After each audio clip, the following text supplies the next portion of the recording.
क्यों कहते हैं बार बार सत्संग करो? सत्संग का मतलब केवल और केवल प्रवचन सुनना सत्संग नहीं होता है। सदपुरुषाणाम संग इति सत्संग, सदग्रंथानाम संग इति सत्संग, सद वैष्णवानाम संग इति सत्संग, सद व्यक्ति का संग। मतलब अब आप सब लोग यहां कथा सुनकर के जा रहे हो, अपने अपने घर पहुंचोगे, आपके घर वाले आपके पास जब बैठेंगे और पूछेंगे बताओ ना बद्रीनाथ में क्या हुआ, और उस समय जब आप बताओगे ना तो यहां पर आपकी असुविधाओं के बारे में भी अपना बताओगे ना, तो वो भी सत्संग का रूप धारण कर लेगा। क्यों? क्योंकि असुविधा भी कहां की थी? सामान्य जगह की नहीं थी, बद्रीनाथ की थी। यहां की कही गई हर चर्चा उन लोगों के सन्मुख एक सत्संग का रूप निर्माण कर दे। इसको बाद में कर देना, अभी रहने दो, वहां चालू करके रख लो। या आपको लाल जी के दर्शन कराने की एक सुविधा करिए। आज लाल जी विराजेंगे ना कथा के पश्चात। तो मैं क्या कह रहा था? सत्संग, सदग्रंथानाम संग इति सत्संग। आपकी गाड़ी में, आपके बैग में, आपके पर्स में यदि कोई सुंदर ग्रंथ रखा है, सुंदर पुस्तक रखी है, सुंदर भाव रखा है, वो केवल आपके बैग में रखा मात्र है ना, तो भी सत्संग है, वह भी सत्संग माना जाएगा। उस मध्य में यदि हमारे प्राण निकल जाए ना, हमारे पीछे बैग टंगा है, उसमें गीता जी रखी या कोई सदग्रंथ रखा है, तो मुक्ति वैसी मिल जाएगी। क्यों मिल जाएगी? सदग्रंथ के संग में बैठा था, इस भाव से ही मुक्ति मिल जाएगी। और वो ग्रंथ क्यों रखना चाहिए कि कभी तो बोर हो गए, कभी तो उच्चाटित होगा दिमाग, कभी तो आंखों की रोशनी खराब करेगा ये कलयुगी राक्षस।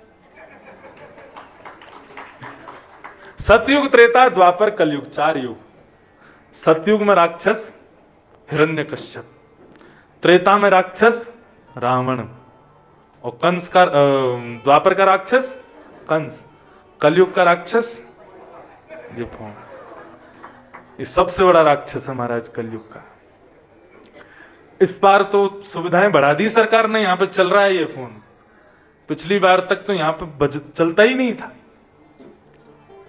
कोई नेटवर्क नहीं आते थे, किसी का फोन नहीं बजता था, लोग ले करके फोन ऊपर ही घूमते रहते थे, कहीं पर इसका नेटवर्क आ जाए तो हम घर पे बात कर लें। तब मैं ऐसा भाव कहता था कि ये भू वैकुंठ है, या राक्षसों का प्रवेश वर्जित है। लेकिन हम कम राक्षस हैं क्या? हम इसको भी ले आए यहां पे।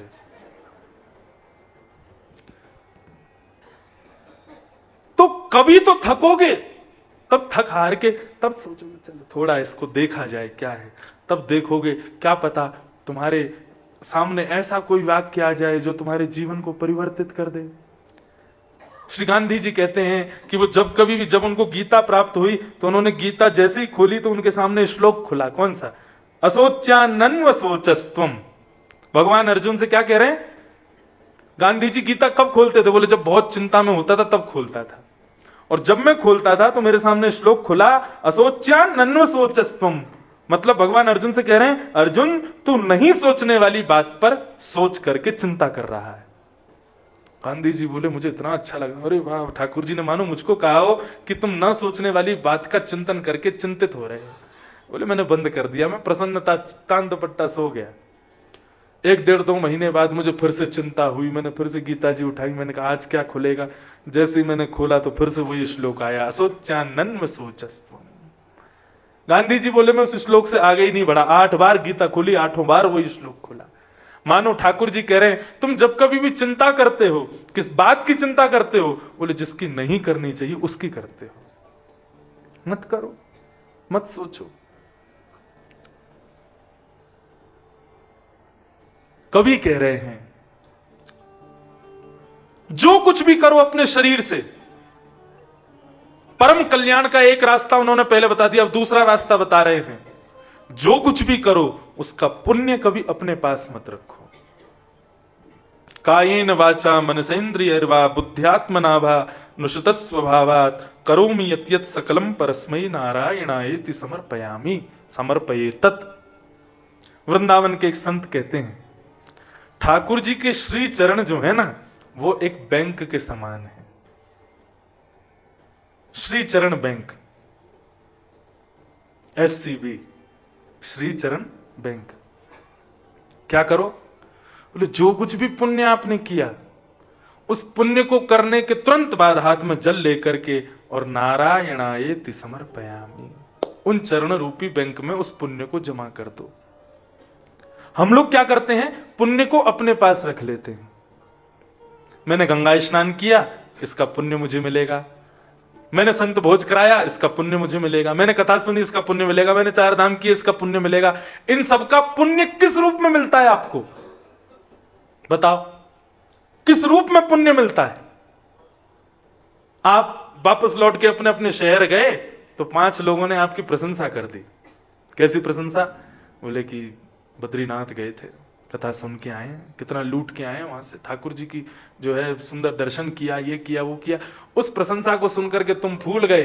वो तुम फूले नहीं, वो प्रशंसा तुम्हारे पुण्य के बदले हो रही है। तुम्हारा पुण्य घट रहा है उस प्रशंसा से। तुम्हारा थोड़ा सा यश बढ़ गया, तुम्हारा वैभव बढ़ गया, तुम्हारी मान प्रतिष्ठा थोड़ी सी जब बढ़ती है तो मान प्रतिष्ठा, यश, वैभव ये जो बढ़ता है, ये किसके बदले बढ़ता है? ये पुण्य के बदले बढ़ता है। अपनी प्रशंसा सुनना, जिनको अच्छा लगता है ना, ध्यान से सुनना, अपनी प्रशंसा सुनने से हम अपने पुण्यों को खत्म करते हैं, पुण्य क्षीण होते हैं। तो वृंदावन के एक संत कहते हैं ठाकुर जी के चरण बैंक हैं, पुण्यों को अपने पास मत रखो, अपनी जेब में रखोगे तो खर्च हो जाएगा। तो क्या करो, ठाकुर जी के चरण रूपी बैंक में उसको जमा करते रहो, उसको वहां पर संजोते रहो। आप कहोगे उससे क्या होगा? हमको तो पुण्य की बहुत जरूरत, हम तो चाहते हैं नाम प्रतिष्ठा यश वैभव मिले। ये तो तुम्हारे कर्मों से तुमको मिल जाएगा। लेकिन जो भी भगवत कार्य किया है उसका पुण्य यदि ठाकुर जी के चरणों में प्राप्त चढ़ा दिया, अर्पित कर दिया, तो उसके बदले क्या मिलेगा? और जब कभी भी हमारी मृत्यु का समय समीप आएगा, तो जैसे हमारी मृत्यु होने वाली होगी, चित्रकेतु जाकर के ठाकुर जी को बताएगा अमुक नाम का व्यक्ति अब मृत्यु सैया पर जाने वाला है, इसकी मृत्यु होने वाली है। ठाकुर जी तब अपने बैंक में देखते हैं इसने कुछ जमा किया था कि नहीं। बोले कुछ नहीं जमा किया, सब धर धर के इसने जो है पुण्य अपने आप ही खर्च कर दिया, यश वैभव सब पा लिया इसने संसार में। भगवान कहते हैं तो फिर ठीक है, इसके कर्मानुसार जो इसको गति देनी हो, नर्क स्वर्ग आदि जो भी, इसको दे दो। लेकिन जब ठाकुर जी देखते हैं कि इसने कुछ दिया, केवल हाँ महाराज, इसने जब जब भी पुण्य किया तब तब आपको अर्पित किया। लेकिन प्रभु इसने जीवन में कुछ अपराध पाप किए हैं जिसकी वजह से इसको नरक जाना चाहिए। भगवान कहते हैं सबको नष्ट करो इसके पुण्य के बल पर, और बचे हुए पुण्य के बल पर इसको मेरी गोद की प्राप्ति कराओ, लेकर के इसको वैकुंठ और वैकुंठ में स्थान प्रदान करो। ये हमारा परम लक्ष्य है। कबीर नाम के योगेश्वर कह रहे हैं जो कुछ भी तुमने किया है सत्कर्म, सब ठाकुर जी को अर्पित करो। एक दिन वो इतना हो जाएगा कि उसके फलस्वरूप ठाकुर जी आएंगे तुम्हारे हाथ पकड़ने, चलो मेरे साथ, तुमको अपने धाम ले चलो, तुमने इतना पुण्य कमा के सब मुझे दे दिया। ये भागवत धर्म का दूसरा लक्षण, आत्म कल्याण का दूसरा लक्षण। जो कुछ भी करो सब ठाकुर जी को अर्पित कर दो। पूज्य पिताजी महाराज गाते हैं, मैं नहीं मेरा नहीं यह तन किसी का है दिया, मैं नहीं मेरा नहीं यह तन किसी का है। देखो इस भूमि पर 2 पद्धति की कथाओं को जन्म दिया गया। एक तो है व्यास पद्धति और दूसरी है नारद पद्धति। दोनों पद्धतियां आपको जाननी चाहिए क्या है। व्यास पद्धति की कथा में समय की पाबंदी नहीं होती, 24 घंटे कथा होती है। व्यास पद्धति की कथा में श्रोता एक आसन पर बैठेंगे, आसन नहीं बदल सकते, जलपान नहीं कर सकते, बीच बीच में जो खान पान आप लोग कर लेते हो कथा के बीच में, ये सब आप नहीं कर सकते व्यास पद्धति की कथा में। एक आसन पर बैठ करके 24 घंटा, जब तक व्यास जी कथा सुनाएंगे तब तक कथा सुनो।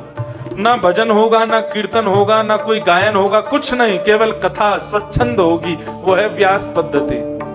वहां बीच में बोलना मना है, व्यास के सामने बोल दिया तो अपराध नहीं, पाप है।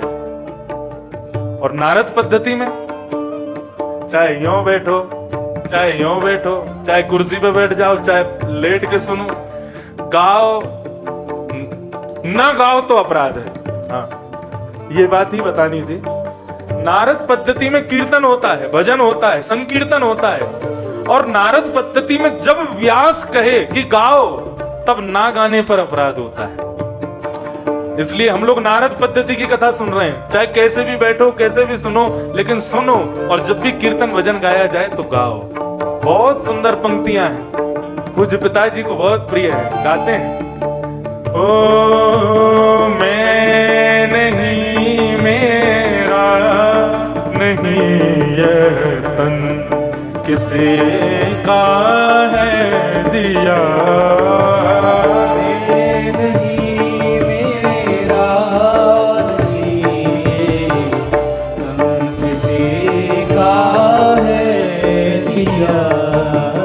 जो भी अपने पास है वह धन किसी का है दिया।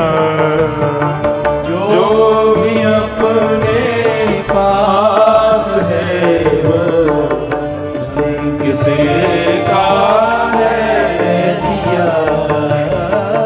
देने वाले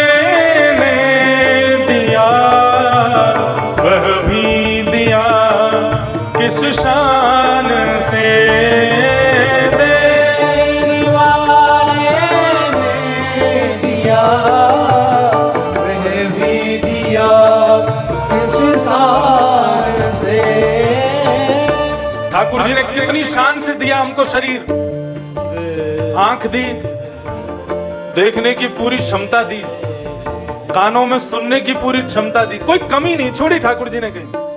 जीभ में चखने के सारे स्वाद दिए, पैरों में चलने की क्षमता दी, हाथों में कर्म करने की क्षमता दी, मुख को बोलने की क्षमता दी, त्वचा को सहन करने की क्षमता दी, कोई कमी नहीं छोड़ी, कहीं पर कोई कमी छोड़ दी। आप किसी के पास जाओ, भैया 1 लाख रुपया दे दो, तो वो पता क्या करता है, घर वालों से कहेगा फटे हुए 500 के नोट कहाँ हैं, अब काम आएंगे। 1 लाख देने, उसको बीच में से 200-300 500 के नोट निकाल लेगा, वो बीच बीच में लगा देगा, ले। अब आप कहोगे उसमें 2-4 फटी नोट थी, एक तो एहसान करो, ऊपर से तुम्हारे ऊपर लगाओ, हमने फटी नोट दिए। हम लोग कैसे हैं, वो ठाकुर जी देखो, सबको व्यवस्थित करके दिया, सब कुछ, उसमें कोई कमी नहीं छोड़ी है।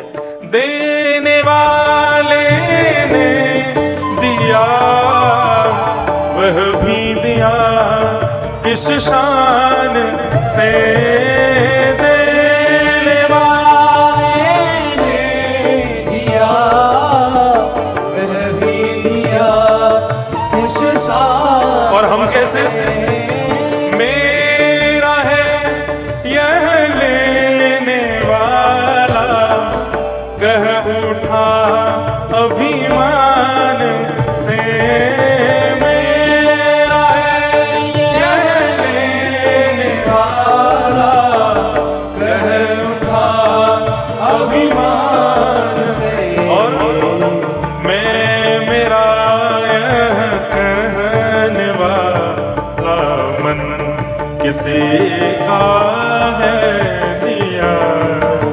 मैं मेरा यह कहने वाला मन किसी का है दिया। मैं नहीं, मेरा नहीं यह धन किसी का है दिया।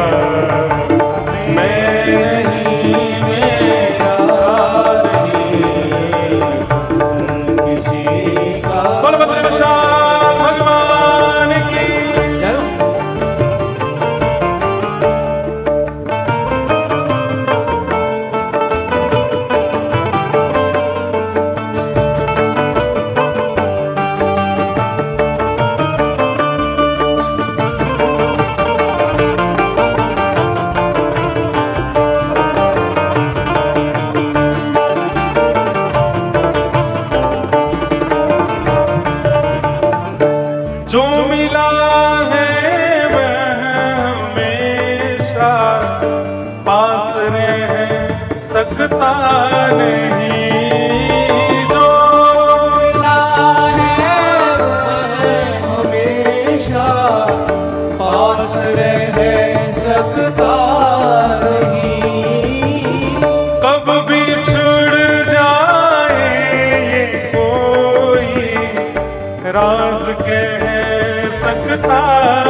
कायेन वाचा मनसेन्द्रियैर्वा बुद्ध्यात्मना भानुषतस्वभावात् करोमि यत् सकलं परस्मै नारायणायेति समर्पयेत्।